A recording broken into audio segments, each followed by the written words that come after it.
Hello there. Hope you're all doing marvelous. Today we'll be taking a look at 4 must-know strategies for first-time home buyers in Canada. I'll be describing what these programs are without taking a look at what you need to do to qualify for them. I'll post related links in the description below for your own research. Also, stick around until the end of the video as I'll be discussing a strategy you can undertake as an existing homeowner to be considered a first-time home buyer again under a couple of these programs. I'm Jordan Collier, and this is the Storybook Wealth Builder channel, which seeks to provide net of expenses exposure to sustainable wealth creating solutions for your storybook journey.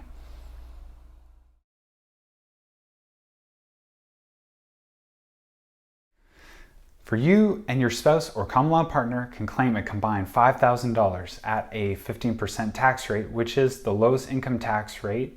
The $5,000 claim equals a one-time $750 tax reduction.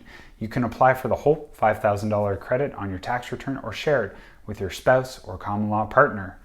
This is a non-refundable credit and will reduce the amount of taxes you owe by $750.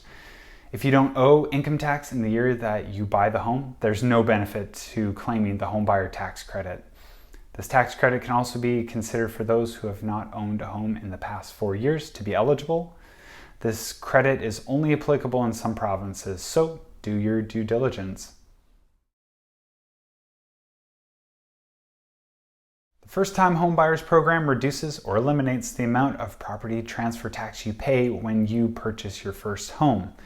If you qualify for the program, you may be eligible for either a full or partial exemption from the tax. The property must only be used as your principal residence, have a fair market value of $500,000 or less. You may qualify for a partial exemption from the tax if your property has a fair market value of less than $525,000. Keep in mind, this program is specific to British Columbians. The Home Buyers Plan is a federal program that allows you to withdraw funds from your registered retirement savings plan to buy or build a qualifying home for yourself or a related person with a disability. The HPB allows you to pay back the withdrawn funds within a 15-year period. You can withdraw funds from more than one RSP as long as you are the owner of each RRSP account. Your RSP issuer will not withhold tax on withdrawn amounts of $35,000 or less. Some RSPs, such as locked-in or group RSPs, do not allow you to withdraw funds from them. Again, stay tuned until the end of the video as I'll be explaining a scenario in which to use this program.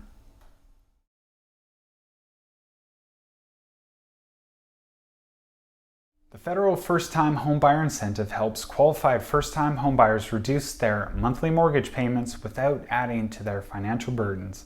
The first-time homebuyer incentive is a shared equity mortgage with the Government of Canada. It offers 5% or 10% for a first-time homebuyer's purchase of a newly constructed home, 5% for a first-time homebuyer's purchase of a resale existing home, 5% for a first-time homebuyer's purchase of a new or resale mobile manufactured home. The incentive shared equity mortgage is one where the government has a shared investment in the home. As a result, the government shares in both the upside and the downside of the property value. By obtaining the incentive, the borrower may not have to save as much for down payment to be able to afford the payments associated with the mortgage. The effects of a larger down payment is a smaller mortgage and ultimately lower monthly costs. The home buyer will have to repay the incentive based on the property's fair market value at the time of repayment. If a home buyer received a 5% incentive, they would have to repay 5% of the home's value at repayment.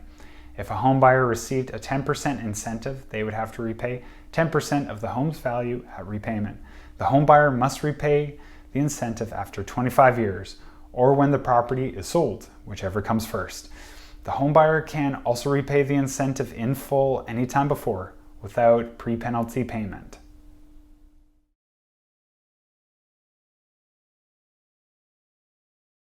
In 2017, my wife and I bought our first property, and at the time, I was only aware of one of the preceding strategies I just described. We applied for the first-time home buyer program, which eliminates the property transfer tax in BC However, I thought this was actually the first-time home buyer tax credit. I got the program name switched around and thus didn't apply for the first-time home buyer tax credit. In 2018, we got reassessed and ended up owing for 2017. Since this was close to when we were filing our taxes for 2018 and I was aware of what we had missed out on when we bought our place, I wondered if we would still be eligible for it in 2019. Filing our taxes for 2018, we discovered that we were still able to claim the tax credit, which nearly wiped out what we owed.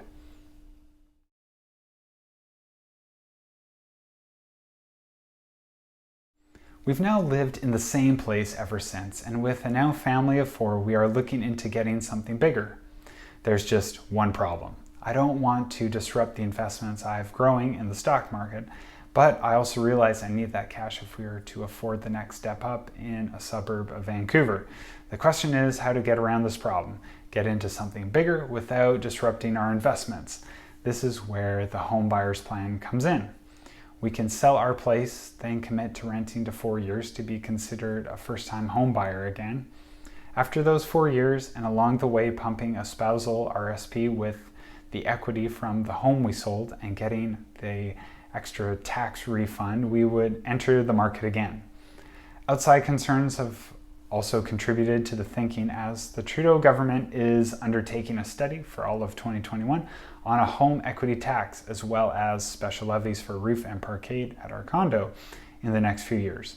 3-bedroom rental inventory in our target neighborhood is abysmally low and may kill this plan altogether. But I'll be keeping an eye on inventory, and who knows what else might come up. I'll definitely let you all know. If you found this video informative, then please do the cliche thing and super smash all the buttons of the like and subscribe variety. Light up that comment section with all your thoughts and opinions, and I'll see you all next time. Thanks for tuning in.